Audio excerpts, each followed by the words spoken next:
Hello, ഇന്നത്തെ കഥയിലേക്ക് എല്ലാവർക്കും സ്വാഗതം. ചാനൽ ആദ്യമായിട്ട് കാണുന്നവരാണെങ്കിൽ ഒന്ന് സബ്സ്ക്രൈബ് ചെയ്തിട്ട് ലൈക്ക് ചെയ്യണേ. അപ്പോൾ എല്ലാവരോടും ആദ്യം തന്നെ ഒരു സോറി പറയാണ്. കുറച്ച് ദിവസമായിട്ട് ഹോസ്പിറ്റലിലൊക്കെ ആയിട്ട് അഡ്മിറ്റൊക്കെ ആയിരുന്നു, അതുകൊണ്ട് കഥ പറയാനൊന്നും പറ്റിയില്ല. അപ്പോൾ എല്ലാവരും ക്ഷമിക്കുക. അപ്പോൾ നമുക്ക് ഇന്നത്തെ കഥ മുതൽ സ്റ്റാർട്ട് ചെയ്യാം. അപ്പം പ്രകാശനാണെങ്കിൽ എന്താ പറയുക, ഇപ്പം പൈസയുടെ ആ ഒരു അഹങ്കാരത്തിലാണല്ലോ ഉള്ളത്. അതുകൊണ്ട് തന്നെ അയാൾ ഭാനുമതി അമ്മയോട്, തൻ്റെ അമ്മയോട് പറയുന്നുണ്ട്, എന്നെ ഇടയ്ക്ക് ആ രാജപ്പൻ, അതായത് പണം പലിശക്ക് കൊടുക്കുന്ന അയാളുണ്ടായിരുന്നല്ലോ, അയാളിങ്ങനെ ഇടയ്ക്ക് വിളിക്കാറുണ്ടായിരുന്നു, എടാ പ്രകാശ നിനക്ക് വല്ല പണമോ ആവശ്യമുണ്ടോ എന്നൊക്കെ ചോദിച്ചിട്ട്. കാരണം ഇവരിപ്പം വലിയ പണക്കാരായല്ലോ, അതുകൊണ്ടാണ് ഇങ്ങോട്ടേക്ക് വിളിക്കുന്നതെന്നാണ് പ്രകാശൻ പറയുന്നത്. ഞാൻ പക്ഷേ അയാളോട് പറഞ്ഞു, എനിക്കിപ്പോൾ പൈസയുടെ ആവശ്യമൊന്നുമില്ലെന്ന്. നമുക്കെന്തിനാ പൈസയുടെ ആവശ്യം? പക്ഷേ നമ്മളിപ്പോൾ അയാളോട് അങ്ങോട്ട് ചെന്ന് പൈസയ്ക്ക് ചോദിക്കുന്നു. ഒരു പലിശയൊക്കെ കുറച്ച് തരാൻ ചാൻസ് ഉണ്ട്, ഒരു പക്ഷേ പലിശ ഇല്ലാതെയും തന്നു വരും. നമ്മൾ ഉയരുമ്പോൾ എല്ലാവരും നമ്മുടെ കൂടെ ഉണ്ടാവും അമ്മേ. നമുക്ക് ഈ 10 ലക്ഷം രൂപയൊന്നും ഒരു പ്രശ്നമേ ഇല്ല. കാരണം എന്താണ്? നമുക്കിപ്പോൾ വരുന്ന വരുമാനം എത്രയാണ്? 2 കോടി രൂപ ഇപ്പോൾ. ഒരു വർഷം കഴിയുമ്പോൾ അത് 10 കോടി. 10 കോടിക്ക് മുന്നിൽ ഈ 10 ലക്ഷം ഒന്നുമില്ല. അത് കേട്ട് ഭാനു അമ്മയുടെ സന്തോഷം കൊണ്ട് പുളകിതയാവുകയാണ്. എന്നിട്ട് അവർ പറയുന്നുണ്ട്, പക്ഷേ ഇതൊക്കെ കാർത്തികയുടെ അമ്മയുടെ കഴുത്തിൽ താലി കെട്ടിയെങ്കിൽ മാത്രമേ നടക്കൂ. അത് പിന്നെ എനിക്ക് അറിഞ്ഞൂടെ അമ്മേ. അത് കേട്ട് പ്രകാശനും ചെറുതായിട്ടൊന്ന് കൺഫ്യൂഷനൊക്കെ ആവുകയാണ്. അപ്പോൾ അയാൾ അമ്മയോട് പറയുന്നുണ്ട്, എന്തായാലും ഈ കല്യാണം എത്രയും പെട്ടെന്ന് നടത്തണം, വലിയ ആർഭാടമൊന്നും വേണ്ട. അങ്ങനെ ആർഭാടമുള്ള കല്യാണം ആയിക്കഴിഞ്ഞാൽ ആ ലക്ഷ്മി അങ്ങ് മണത്തറിഞ്ഞ് വന്ന് മൊത്തം അവിടെ ബഹളമായിരിക്കും. എനിക്കതൊന്നുമല്ല മനസ്സിലാവാത്തത്, ഈ ലക്ഷ്മിയുടെ കെട്ടിടം തന്നെ പണിയാൻ ഈ കാർത്തിക എങ്ങനെ ചെയ്യുന്ന അവിടെ പെട്ടുന്നാ. ഭാനുമതിക്കും ഇതൊക്കെ കേട്ടിട്ട് ആകെ ദേഷ്യം കയറുകയാണ്. അവർ പറയുന്നുണ്ട്, ഈ ദീപയെക്കാളും ഭേദമായിരുന്നു ലക്ഷ്മി. അപ്പോൾ പ്രകാശനും ദേഷ്യത്തോട് പറയാണ്, എന്തിനാ ഇനി അതേപ്പറ്റിയൊക്കെ പറയുന്നത്? എൻ്റെ അമ്മയെ അവൾ ആർക്കാ ജന്മം നൽകിയത്? ഒരു പെൺകുഞ്ഞിന്. അപ്പോൾ ഭാനുമതി അമ്മ സംശയത്തോടെ പറയാണ്, എടാ ആ കുഞ്ഞിപ്പോൾ ജീവിച്ചിരിപ്പുണ്ടോ മരിച്ചു പോയോന്നൊന്നും ആർക്കും അറിയത്തില്ലല്ലോടാ. എൻ്റെ അമ്മയെ ചുമ്മാ പഴയ കാര്യങ്ങളും കൊണ്ടൊന്നും ഇങ്ങോട്ടേക്ക് വരല്ലേ. എൻ്റെ അന്നത്തെ അവസ്ഥയിൽ അമ്മയും ഞാനും കൂടെ പ്ലാൻ ചെയ്തതൊക്കെ അല്ലേ ഇതൊക്കെ. ഇനി ഇതൊന്നും ഇപ്പോൾ പറയണ്ട, എന്തെങ്കിലുമൊക്കെ ആവട്ടെ. അപ്പം അമ്മ ചോദിക്കുന്നുണ്ട്, എടാ എന്നാലും അവൾക്ക് ഈ പണമൊക്കെ ഉണ്ടായത് എവിടുന്നാടാ? ഇനി അവൾ വേറെ രണ്ടാമതും കെട്ടിക്കാണോ? അപ്പോൾ പ്രകാശനും പറയാണ്, ആ വേണേ വേറെ വല്ലതും കെട്ടിക്കാണും, ഇരിക്കുകയല്ലേ 3-4 തടിമാടന്മാരെ പോലുള്ള ആങ്ങളമാർ. എവിടുന്നേലും തമിഴന്മാരായിട്ടുള്ള ആരെങ്കിലും പിടിച്ച് കെട്ടിക്കാണും, അങ്ങനെ വലിയ പൈസക്കാരായി കാണും. ഇനി അതിനെപ്പറ്റിയൊക്കെ പറഞ്ഞിട്ട് എന്താ കാര്യം? എന്തായാലും സൂക്ഷിച്ചോ, അന്നേ അവളുടെ ആങ്ങളമാർ നിന്നെ തിരക്കി നടക്കുവാണെന്നാണ് കേട്ടത്. മകന് മുന്നറിയിപ്പ് കൊടുക്കുകയാണ് ഭാനുമതി അമ്മ. നിന്റെ 3ാം കല്യാണത്തിന് മുന്നായിട്ട് ആ ലക്ഷ്മിയോ മറ്റോ നിന്നെ കണ്ടാ അവരെല്ലാവരും ചേർന്ന് നിന്നെ കൊത്തി അരിയും. പ്രകാശനും അത് കേട്ട സമയത്ത് ചെറുതായിട്ടൊരു പേടി ഉണ്ടായിരുന്നു. അപ്പം ഭാനുമതി അമ്മ മകനോടുള്ള സ്നേഹം കൊണ്ട് പറയാണ്, എന്തായാലും അങ്ങനെയൊന്നും സംഭവിക്കാൻ പാടില്ല. ഞാനൊന്ന് അമ്പലത്തിൽ പോയി നിനക്ക് വേണ്ടി മനസ്സുരുക്കി പ്രാർത്ഥിക്കാം. പ്രകാശനും ലക്ഷ്മിയെക്കുറിച്ച് ആലോചിക്കുമ്പോൾ ഭയമില്ലാതില്ല. പ്രകാശൻ നേരെ പോയത് രാജപ്പൻ്റെ അടുത്തേക്കാണ് പണത്തിന് വേണ്ടിയിട്ട്. രാജപ്പനാണെങ്കിൽ കൂളായിട്ടാണ് സംസാരിക്കുന്നത്. നീ പറ പ്രകാശ, എത്ര കാശാണ് നിനക്ക് വേണ്ടത്? അത് ഞാൻ അവിടെ എത്തിച്ചേക്കാം. അപ്പോൾ പ്രകാശൻ വലിയ ആളായിട്ട് കൂളിംഗ് ഗ്ലാസ് ഒക്കെ അയച്ചുകൊണ്ട് പറയുന്നുണ്ട്, നേരത്തൊക്കെ പണം ചോദിക്കുന്ന സമയത്ത് തരാനൊരു മടിയായിരുന്നു, ഇന്ന് പണം ചോദിക്കുന്നതിന് മുന്നേ ഇങ്ങോട്ട് തരാൻ റെഡി. കൊള്ളാം. അപ്പോൾ രാജപ്പൻ പറയാണ്, അല്ല ഏത് പട്ടിക്കും ഒരു ദിവസം ഉണ്ടെന്ന് പറയുന്ന പോലെ. എന്തോന്ന്? അല്ല, ഏത് മനുഷ്യനും ഒരു ദിവസം ഉണ്ടെന്ന് പറയുന്നത് പോലെ ഇനി അങ്ങോട്ട് പ്രകാശൻ്റെ സമയാ. പഴയതുപോലെ പലിശയൊന്നും കൊടുക്കാൻ പറ്റുന്നില്ലടോ. അതുകൊണ്ട് എൻ്റെ കാര്യം കുറച്ച് കഷ്ടത്തിലാ. ഭാര്യയും കുട്ടികളൊന്നും ഇല്ലാത്തതുകൊണ്ട് തട്ടിയും മുട്ടിയും പോകുന്നു.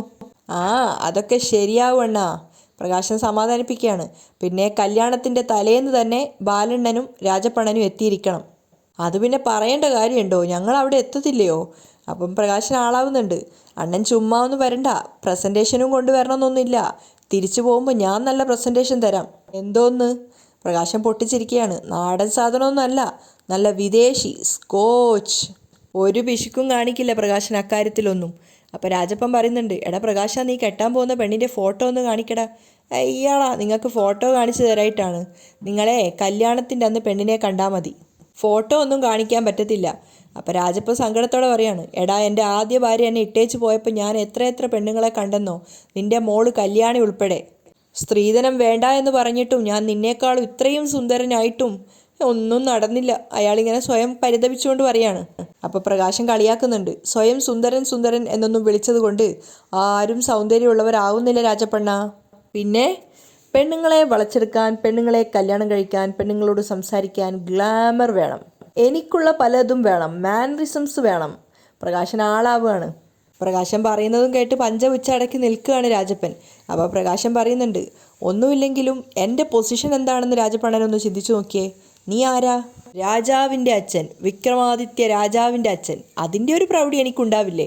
അപ്പോൾ രാജപ്പൻ സംശയത്തോടെ ചോദിക്കുകയാണ്, നീ ഇപ്പോഴും ഈ ഒരു പറച്ചിൽ നിർത്തിയില്ലേ? അത് കേട്ടതും പ്രകാശൻ്റെ മുഖം മാറുകയാണ്. അത് ഈ മരണം വരെ നിർത്തത്തില്ല രാജപ്പണ്ണ. ഞാൻ ഈ എൻ്റെ മോനെക്കുറിച്ച് രാജാവ് രാജാവ് എന്ന് പറയുന്നത് വെറുതെ അല്ല. ഇന്നിപ്പോൾ ആരാണവൻ? LK കൺസ്ട്രക്ഷൻ്റെ MD. രാജയോഗം ഉള്ളത് കൊണ്ടാണ് അവൻ ഈ സമയത്ത് തന്നെ അങ്ങനെ ഒരു പൊസിഷനിൽ ഇരിക്കാൻ പറ്റിയത്. പ്രകാശം പറയുന്നത് പൊങ്ങച്ചാണെങ്കിലും രാജപ്പൻ്റെ നിവൃത്തികേടുണ്ട് അയാളൊക്കെ കേട്ട് നിൽക്കുകയാണ്. അപ്പോൾ പ്രകാശം പറയുന്നുണ്ട്, ഇനി നമ്മൾ കാണുന്നത് കല്യാണത്തിൻ്റെ തലേന്നായിരിക്കും. അപ്പോഴേക്കും അണ്ണൻ ഒരു 10 ലക്ഷം രൂപ അറേഞ്ച് ചെയ്ത് വെച്ചോ. ഈ വൃശ്ചികത്തിൽ തന്നെ കല്യാണം നടക്കാൻ പോവുക. ഞാനൊന്ന് പേടിച്ചിട്ടുണ്ടായിരുന്നു, തെനുവിലോ മകരത്തിലോ ആവുമോ എന്ന് വിചാരിച്ചിട്ട്. പിന്നെ അതൊന്നും ഉണ്ടായില്ല. വൃശ്ചികത്തിൽ തന്നെ നടക്കാൻ പോവുക. അതായത് അണ്ണൻ അറിയോ, കാർത്തിക ഫുഡ്സിൻ്റെ MD ആയിട്ടുള്ള കാർത്തികയുടെ അമ്മയും LK കൺസ്ട്രക്ഷൻസിൻ്റെ MD ആയിട്ടുള്ള വിക്രമാദിത്യൻ്റെ അച്ഛനായിട്ടുള്ള എൻ്റെയും കല്യാണം. എന്തോന്ന് കല്യാണം എന്നൊക്കെ പറഞ്ഞ് പ്രകാശം പൊട്ടിച്ചിരിക്കുകയാണ്. പ്രകാശൻ്റെ പൊങ്ങച്ച മൊത്തം രാജപ്പൻ കേട്ട് നിൽക്കുന്നുണ്ട്. അതിനുശേഷം കൂളിംഗ് ഗ്ലാസ്സൊക്കെ ഇട്ട് പ്രകാശം കാറിൽ കയറി പോവുകയാണ്. രാജപ്പനാണെ വാ പൊളിച്ച് നിൽക്കുകയാണ്. പ്രകാശം കാറും എടുത്ത് പോയപ്പോൾ രാജപ്പൻ ചിന്തിക്കുകയാണ്, ഇവൻ എങ്ങനെ വീണാലും 4 കാലില്ല. വല്ലാത്തൊരു സമയം തന്നെ. അതേസമയം ലക്ഷ്മി ക്ഷേത്രത്തിലാണ് ഉണ്ടായിരുന്നത്. അവരുടെ പ്രാർത്ഥനയ്ക്ക് ശേഷം പൂജാരി വന്നപ്പോൾ അദ്ദേഹം ചോദിക്കുന്നുണ്ട്, ഇവിടെ കുറച്ചു കാലമായിട്ട് കാണുന്നുണ്ടല്ലോ, എവിടുന്ന ആരാ എന്നൊന്നും പറഞ്ഞിട്ടുമില്ല. അമ്പലത്തിലേക്ക് നല്ല സംഭാവനയും തരുന്നുണ്ട്. അപ്പം ലക്ഷ്മി പുഞ്ചിരിച്ചുകൊണ്ട് പറയാണ്, അതൊക്കെ പറയാം, കുറേ അധികം ബന്ധുക്കൾ എനിക്കിവിടെയുണ്ട്. എന്തു തന്നെയായാലും എല്ലാ ഞായറാഴ്ചയും ഞാൻ നടത്തുന്ന അന്നദാനം ഇനി അങ്ങോട്ട് മുടങ്ങില്ല. എനിക്ക് വരാൻ പറ്റിയില്ലെങ്കിലും എൻ്റെ മോള് പിന്നീട് ഇങ്ങോട്ടേക്ക് വന്നോളൂ. അപ്പം അയാൾ ചോദിക്കുന്നുണ്ട്, മോളെയും കൊണ്ട് വന്നില്ലല്ലോ. അതൊക്കെ വരാം, എല്ലാത്തിനും സമയം കിടക്കുകയല്ലേ. അങ്ങനെ പ്രസാദം വാങ്ങിച്ചിട്ട് ലക്ഷ്മി അവിടുന്ന് പോകാൻ നിൽക്കുമ്പോഴാണ് നമ്മുടെ ഭാനുമതി പ്രകാശിന് വേണ്ടി പ്രാർത്ഥിക്കാൻ വേണ്ടി അങ്ങോട്ടേക്ക് വരുന്നത്. ഭാനുമതി ലക്ഷ്മിയെ കണ്ടത് വേഗം പേടികൊണ്ട് സാരിയുടെ തലപ്പെടുത്ത് തലയൊക്കെ മറച്ചു പിടിക്കുകയാണ്. അപ്പോൾ അവരിങ്ങനെ പിറുവിറുക്കുകയാണ്. അവൾ തൊലഞ്ഞു പോകണേന്ന് പ്രാർത്ഥിക്കാനാണ് വന്നത്. അപ്പതേ കൺമുന്നിൽ നിൽക്കുന്നു. ലക്ഷ്മി ഭാനുമതി അമ്മയെ കണ്ടിട്ടുണ്ടായിരുന്നില്ല. ലക്ഷ്മി അവിടുന്ന് പോയതിനു ശേഷം എങ്ങനെയൊക്കെയോ തലയൊക്കെ താഴ്ത്തിക്കൊണ്ടാണ് പൂജാരിയുടെ അടുത്തേക്ക് ഭാനുമതി അമ്മ വന്നിട്ടുണ്ടായിരുന്നത്. അപ്പം പൂജാരി ചോദിക്കുന്നുണ്ട്, എന്താ ഭാനുമതി അമ്മയെ തലയൊക്കെ മറച്ച്? അപ്പം അവർ പൂജാരിയോട് കള്ളം പറയാണ്, ഞാൻ മുഖം മറച്ചതല്ല, കണ്ണിൽ എന്തോന്നോ പോയി. എന്താ ഒച്ചയൊക്കെ അടഞ്ഞിരിക്കുന്നേ? അത് പനിയാ, പനി എന്ന് പറഞ്ഞിട്ട് സാരി തലപ്പൊക്കെ അവർ മാറ്റുകയാണ്. അതിനുശേഷം പൂജാരിയോട് ചോദിക്കുന്നുണ്ട്, ആ പോയവൾ ആരാ? അപ്പം അയാളും ലക്ഷ്മി പോയ ഭാഗത്തേക്ക് തിരിഞ്ഞു നോക്കുകയാണ്. എന്നിട്ട് പൂജാരി പറയാണ്, അല്ല ഇപ്പം ശബ്ദം ശരിയായല്ലോ. അത് ചില സമയത്ത് അങ്ങനെയാണ്, ഇടയ്ക്ക് വെള്ളി വീഴും. അവരോരോന്ന് തത്തി പറയുകയാണ്. അപ്പോൾ പൂജാരി പറയുന്നുണ്ട്, ആ പോയത് ആരാണെന്ന് എനിക്കറിയില്ല, ഇടയ്ക്ക് കുറച്ചു കാലമായിട്ട് ഇങ്ങോട്ടേക്ക് വരുന്നുണ്ട്. അവരിപ്പോൾ എല്ലാ ഞായറാഴ്ചയും ഇവിടെ അന്നദാനം നടത്താറുണ്ട്. അപ്പോൾ ഭാനുമതി അമ്മയ്ക്ക് അതിശയാവുകയാണ്. അവർ ചോദിക്കുന്നുണ്ട്, അവൾ വലിയ കാശുകാരിയാണോ? അപ്പോൾ പൂജാരിയും പറയാണ്, അവരെ കണ്ടിട്ട് നല്ല ആഢ്യത്തുള്ള സ്ത്രീയാണെന്ന് തോന്നുന്നു. അപ്പോൾ കാശൊക്കെ കാണുമായിരിക്കും. അത് പിന്നെ ബന്ധുക്കൾ ആരെങ്കിലും ഉണ്ടോ? ഭാനുമതി അമ്മ സംശയത്തോട് ചോദിക്കുന്നുണ്ട്. അതൊന്നും എനിക്കറിയില്ല. അവരിവിടെ പുതുതായിട്ടൊരു വീട് വെക്കാൻ ഉദ്ദേശിക്കുന്നുണ്ട്. അതിനുള്ള സമയം ഞാനാ കുറിച്ചു കൊടുത്തത്. ഒരുപാട് ബന്ധുക്കൾ ഇവിടെ ഉണ്ടെന്നാണ് തോന്നുന്നത്. അങ്ങനെ അവൾ പറഞ്ഞോ? ആ, ബന്ധുക്കൾ ആരൊക്കെ അടുത്തുണ്ടെന്നാണ് പറഞ്ഞത്. പൂജാരി പറയുന്നുണ്ട്. അതാരും ഞാനറിയാത്ത ബന്ധുക്കൾ. ഭാനുമതി അമ്മയ്ക്ക് സംശയമാവാണ്. അങ്ങനെ പൂജാരിയോട് പ്രസാദം വാങ്ങിയിട്ട് അവർ ദേവിയോട് പ്രാർത്ഥിക്കുകയാണ്. ദേവി, ഒരുപാട് കഷ്ടപ്പാടുകൾക്കൊടുവിലാണ് ഒന്ന് രക്ഷപ്പെട്ട് വരുന്നത്. അത് മുളയിലേ നുള്ളിക്കളയരുതേ. അങ്ങനെ അവർ പുറത്തേക്ക് എത്തിയ സമയത്ത് കാറിനരികിൽ നിന്നിട്ട് ലക്ഷ്മി ആരോട് ഫോണിൽ സംസാരിക്കുകയാണ്. ലക്ഷ്മി തന്നെ കാത്തു നിൽക്കുകയാണെന്ന് പേടിച്ചിട്ട് അവിടെയുള്ള ചുറ്റുവിളക്കിനടുത്ത് മറഞ്ഞു നിൽക്കുകയാണ് ഭാനുമതി അമ്മ.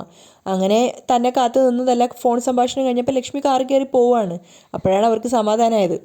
അപ്പോൾ വേറൊരാൾ അമ്പലത്തിൽ നിന്ന് വന്നിട്ട് ചോദിക്കുന്നുണ്ട്, ആരെ കണ്ടിട്ടാണ് മറിഞ്ഞു നിൽക്കുന്നതെന്ന്. നിൻ്റെ അമ്മൂമ്മയാണെന്നൊക്കെ പറഞ്ഞിട്ട് ഭാനുമതി അമ്മ സ്വതസിദ്ധമായ ശൈലിയിലൊക്കെ അയാളെ കളിയാക്കി വിടുകയാണ്. അയാൾ നാണം കെട്ട് പോകുന്ന സമയത്ത് ഭാനുമതി അമ്മ ചിന്തിക്കുന്നുണ്ട്, അവൻ്റെ ഒരു ലോഹ്യം ചോദിക്കൽ. മനുഷ്യരുടെ ജീവനും പോയി നിൽക്കുന്ന സമയത്ത് അവൻ്റെ ഒരു ലോഹ്യം ചോദിക്കൽ. പിന്നെ കാണിക്കുന്നത് രാഹുലിൻ്റെ വീടാണ്. അയാൾ ആകെ അസ്വസ്ഥനായിട്ടിരിക്കുകയാണ്. അങ്ങോട്ടേക്ക് വന്നിട്ട് സരയുവാണെങ്കിൽ അയാളെ ഭ്രാന്ത് പിടിപ്പിക്കാൻ വേണ്ടി ചോദിക്കുന്നുണ്ട്. എന്താ ആലോചിച്ചുകൊണ്ടിരിക്കുന്നത്? വീണ്ടും ഇളകിയോ? എന്തിളകിയോ എന്ന് രാഹുലും തിരിച്ചു ചോദിക്കുകയാണ്. അല്ല, ഷോക്ക് തന്നതിൽ പിന്നെ വലിയ കുഴപ്പമൊന്നുമില്ല, പിച്ചും പേയും പറയുന്നതൊക്കെ ഉള്ളൂ. എന്നാലും കൂടുതലൊന്നും ആലോചിക്കണ്ട. അച്ഛനൊരു തിരുമണ്ടനാ. കുറേ നാളായി ആൻറ്റി ആ ചന്ദ്രസേനനെ എന്തെങ്കിലുമൊക്കെ ചെയ്യുന്നു വിശ്വസിച്ചുകൊണ്ട് അച്ഛൻ നടക്കുന്നത്. എന്നിട്ട് എന്തെങ്കിലും നടന്നോ? ആൻറ്റി അയാളെ എന്തെങ്കിലും ചെയ്തോ? അപ്പോഴേക്കും അത് കേട്ടുകൊണ്ട് മനോഹറും അങ്ങോട്ടേക്ക് വരുന്നുണ്ടായിരുന്നു. അപ്പോൾ സരയു രാഹുലിനോട് പറയാണ്, നാടകം കളിക്കാൻ ആൻറ്റി എന്ന് പറഞ്ഞിട്ട് ആൻറ്റിക്ക് ഇപ്പോൾ അയലത്തുള്ളവരോടും ആ ചന്ദ്രസേനനോടൊക്കെ വളരെയധികം സ്നേഹമാണെന്നാണ് തോന്നുന്നത്. അപ്പം മനോഹറും പറയുന്നുണ്ട്, മോളുവിൻ്റെ ആൻറ്റി ഒരു പഠിച്ച കള്ളിയാ മോളു. അവരെ നൈസായിട്ട് എല്ലാവരെയും പറ്റിച്ചുകൊണ്ടിരിക്കുക. രാഹുലിൻ്റെ മുഖത്തേക്ക് നോക്കിക്കൊണ്ടാണ് സരയുവിനോടായിട്ട് മനോഹർ പറയുന്നത്. അപ്പോൾ രാഹുൽ പറയുന്നുണ്ട്, എന്നാലും നിൻ്റെ അത്രയും ആരും പറ്റിക്കത്തൊന്നുമില്ല.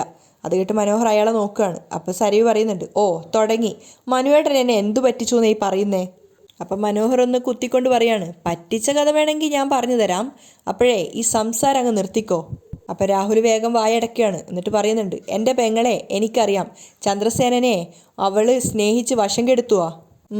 എന്നിട്ട് പെങ്ങൾ ഭർത്താവിനെ കൊന്നിട്ടില്ല എന്ന് ചോദിക്കാൻ പോകുമ്പോഴായിരിക്കും അവർ രണ്ടുപേരും ചേർന്ന് നിങ്ങളെ അടിച്ച് വശം കെടുത്തുന്നത്. മനോഹർ വാൺ ചെയ്യാണ്. അപ്പം രാഹുൽ പറയുന്നുണ്ട്, ലോകത്താരെന്നെ ചതിച്ചാലും എൻ്റെ പെങ്ങൾ എന്നെ ചതിക്കില്ല, അതെനിക്ക് ഉറപ്പാ. അപ്പോൾ സരയു പറയാണ്, അങ്ങനെയാണ് അച്ഛൻ്റെ വിശ്വാസം, പക്ഷേ അതിൽ കഴമ്പില്ലെന്നാ മനുവേട്ടൻ പറഞ്ഞത്. അപ്പം രാഹുൽ പറയുന്നുണ്ട്, ആ വീട്ടിൽ എന്താ നടക്കുന്നതെന്ന് ആരെങ്കിലും പോയി നോക്കുന്നുണ്ടോ? അപ്പം മനോഹർ പറയുന്നുണ്ട്, നമുക്കെന്തായാലും അവിടെ പോയി നിൽക്കാൻ പറ്റില്ല, അത് ശരിയുമല്ല. എന്നാൽ ഇവിടെ ഇങ്ങനെ പ്രതിമ നിൽക്കാതെ നിങ്ങൾക്ക് പോയിട്ടൊന്ന് അന്വേഷിച്ചൂടെ? ഒരു ദിവസം എൻ്റെ പെങ്ങൾ എന്നെ വിളിക്കുവേടാ, ചന്ദ്രസേന മരിച്ചു എന്ന വാർത്ത പറയാൻ. രാഹുൽ അമിതമായ കോൺഫിഡൻസോടെ പറയുമ്പോൾ മനോഹർ കളിയാക്കാണ്. ആ വാർത്തയും കാത്ത് മോളിലോട്ട് നോക്കി ഇരുന്നാൽ മതി, എന്നെങ്കിലും ഒരു ദിവസം പേപ്പറിലോട്ട് പറന്ന് വീഴും, ചന്ദ്രസേന മരിച്ചു എന്നും പറഞ്ഞ്. ചന്ദ്രസേനന് ചുറ്റുമുള്ളവരെ ബുദ്ധിയുള്ളവരാ, തലയ്ക്കകത്തെ ആൾതാമസമുള്ളവരാ. മനോഹർ മുന്നറിയിപ്പ് കൊടുക്കുകയാണ്. അയലത്ത് താമസിക്കുന്ന കല്യാണിക്ക് പോലും കൂർമ്മ ബുദ്ധിയാ, നിങ്ങളുടെ മനസ്സൊക്കെ ചൂഴ്ന്നെടുക്കാനേ അവർക്ക് പറ്റും. അതുകൊണ്ടാണ് നിങ്ങൾ അധപ്പതിച്ചു പോയത്. നിങ്ങൾ സ്വപ്നം കണ്ട കമ്പനിയെ കല്യാണിയും കിരണും കൂടെ പിടിച്ചെടുത്തില്ലേ? മനോഹർ രാഹുലിനോട് പറയാണ്. അതിനുശേഷം സരയുവിനോട് പറയുന്നുണ്ട്, ഇന്നിപ്പോൾ മോളുവിനേക്കാളും വളരെ വളരെ മുകളിൽ പോയില്ലേ അവള്? അപ്പോൾ സരയു സങ്കടത്തോടെ പറയാണ്, അതാണ് മനുവേട്ടാ എൻ്റെ ആകെയുള്ള വിഷമം. പിന്നെ ആകെയുള്ളൊരു സമാധാനം, അവൾക്ക് കിട്ടിയതിനേക്കാളും നല്ലൊരു ഭർത്താവിനെയാ എനിക്ക് കിട്ടിയത്, അത് മാത്രം ആകെയുള്ളൊരു സമാധാനം. മനോഹർ അഭിമാനത്തോടെ രാഹുലിനെ നോക്കുന്ന സമയത്ത് രാഹുൽ സരയുവിനോട് പറയുന്നുണ്ട്, നിന്റെ ഈ ചിന്തയും ഒരു ദുരന്തമാവാതിരിക്കട്ടെ. അതും പറഞ്ഞ് രാഹുൽ പോകുന്ന സമയത്ത് സരയു ദേഷ്യത്തോടെ പറയാണ്, ചില സമയത്ത് ഇങ്ങേരുടെ സംസാരം കേട്ടാറുണ്ടല്ലോ, അച്ഛനാണെന്ന് നോക്കാതെ മുഖത്തോട്ട് നോക്കി ആട്ടാൻ തോന്നും. അപ്പം മനോഹർ പറയുന്നുണ്ട്, എൻ്റെ മോളു ഞാൻ പറഞ്ഞതാണ് സത്യം, ഇങ്ങേരുടെ പെങ്ങളെ ഇങ്ങേരെ ചിരിച്ചോണ്ട് വഞ്ചിച്ചോണ്ടിരിക്കുക.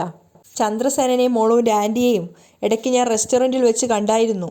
അവരുടെ രണ്ടുപേരുടെയും സംസാരവും പ്രവൃത്തിയൊക്കെ കാണുന്ന സമയത്ത് അവർ തമ്മിൽ സ്നേഹത്തിലാണെന്നേ തോന്നൂ. അല്ല, ആൻറ്റി ഒരു പക്ഷേ അയാളെ സ്നേഹിക്കുന്നതായിട്ട് അഭിനയിക്കുകയാണെങ്കിലോ? സരയു വീണ്ടും സംശയത്തോട് ചോദിക്കുകയാണ്. നീ നോക്കിക്കോ മോളു, അവസാനം അതൊന്നും അഭിനയമല്ല യാഥാർത്ഥ്യമാണെന്ന് നിങ്ങളൊക്കെ തിരിച്ചറിയും. അമേരിക്കയിൽ ബിസിനസ് ചെയ്ത് വിജയിച്ചൊരാളുടെ വാക്കായത്, ഇത് തെറ്റില്ല, നീ ഓർത്തോ. മനോഹർ സരയുവിന് മുന്നറിയിപ്പ് കൊടുത്തുകൊണ്ട് അവിടുന്ന് പോവുകയാണ്. അതേസമയം രൂപ അവരുടെ വീട്ടിലെ ഓരോ വർക്ക് കാര്യങ്ങളൊക്കെ ലാപ്ടോപ്പിൽ ചെയ്തുകൊണ്ടിരിക്കുകയാണ്. അങ്ങോട്ടേക്കാണ് രാഹുൽ വന്നത്. രൂപയ്ക്ക് രാഹുലിനെ കാണുന്ന സമയത്ത് തന്നെ നല്ല ദേഷ്യം തോന്നിയെങ്കിലും അയാൾക്ക് മുന്നിൽ അഭിനയിക്കുകയാണ്. ഏട്ടനെ ഇപ്പോൾ ഇങ്ങോട്ടൊന്നും കാണാറില്ലല്ലോ. അപ്പോൾ രാഹുൽ പറയുന്നുണ്ട്, നീ ഇപ്പോൾ ചന്ദ്രസേനനെയും മക്കളെയും മരുമക്കളെയൊക്കെ സ്നേഹിക്കുന്നത് കൊണ്ട് ഏത് സമയവും അവരെ ഇവിടെ കാണാലോ, അതുകൊണ്ടാണ് ഞാനിപ്പോൾ അധികം ഇങ്ങോട്ടൊന്നും വരാത്തത്. എന്തായി കാര്യങ്ങൾ? അപ്പം രൂപ പറയുന്നുണ്ട്, ഭാര്യയിൽ നിന്നും അമിതമായ സ്നേഹം കിട്ടിയതിൻ്റെ സന്തോഷത്തിലാണ് സേനൻ ഇപ്പോൾ. ആ സന്തോഷം തുടങ്ങിയിട്ട് കുറേ കാലമായല്ലോ, ഇനി അവനെ വകവരുത്തിക്കൂടെ? രാഹുലിൻ്റെ ചോദ്യം കേട്ടപ്പോൾ രൂപ ഞെട്ടുന്നുണ്ടായിരുന്നു. അപ്പം രാഹുൽ പറയാണ്, എൻ്റെ കാൽച്ചോട്ടിലെ മണ്ണ് ഒലിച്ചു പോയിക്കൊണ്ടിരിക്കുക. ചന്ദ്രസേനനെ ഒഴിവാക്കിയിട്ട് വേണം കിരണിനെയും സരയുവിനെയും ഒരുമിപ്പിക്കാൻ. അതിനെ മനോഹർ ഒഴിഞ്ഞു പോണ്ടേ? രൂപ ചോദിക്കുകയാണ്. കിട്ടാനുള്ളത് കിട്ടിക്കഴിഞ്ഞാൽ അവൻ പൊയ്ക്കോളും. പിന്നെ സരയു സമ്മതിക്കുവാണെങ്കിൽ നിനക്ക് ആ കുഞ്ഞിനെ ഇഷ്ടമല്ലാത്തത് കൊണ്ട് ഞാനതിനെ കൊല്ലുന്നില്ല, അതിനെ ഏതെങ്കിലും അനാഥാലയത്തിൽ കൊണ്ടുപോയി കൊടുത്തോളാം. അപ്പം രൂപ ചോദിക്കുന്നുണ്ട്, ഇതൊക്കെ ഒരുപാട് റിസ്ക്കുള്ള കാര്യമല്ലേ രാഹുലേട്ടാ?